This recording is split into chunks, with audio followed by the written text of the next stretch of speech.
আসসালামু আলাইকুম, কী অবস্থা সবার? আজকে আসছিলাম যাত্রাপুরে একটা কাজে, তো ভাবলাম ডিসি পার্ক থেকে ঘুরে আসি। সবার মুখে অনেক শুনি পার্কের কথা। আমি ফার্স্ট টাইম গাড়িটা সাইড করে রেখে ভিতরে ঢুকে পড়ছি।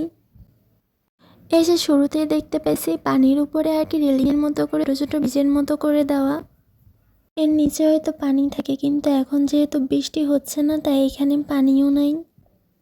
সবাই এটাকে পার্ক বলে, কিন্তু আমার এসে দেখে মনে হলো না যে এটা কোন দিক থেকে পার্ক নেই।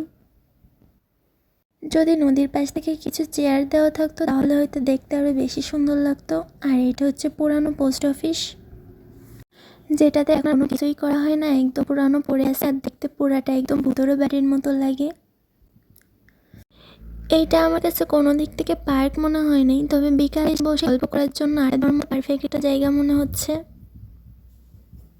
আর বিকালের দিকে অনেকেই এখানে ঘুরতে আসে। আর আপনারা কারা কারা এই জায়গাটা চিনেন বা এখানে আসছেন তারা আমাকে অবশ্যই কমেন্ট বক্সে জানাবেন। এই জিনিসটা আমার কাছে বেশ ভালো লাগছে। পাশ থেকে নদী বয়ে গেছে, কি নদী এটা আমার জানা নাই, তোমরা কেউ জানলে আমাকে অবশ্যই জানিবা।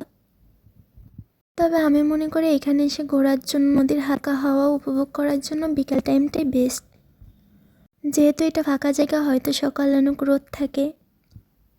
এমনকি আমি নিজেও আসছি বিকাল টাইমে। সে যাই হোক, জায়গাটা আমার কাছে মোটামুটি ভালোই লাগছে। তো আজকের ভিডিওটা এই পর্যন্তই ছিল। আল্লাহ হাফেজ, ভালো থাকবেন সবাই।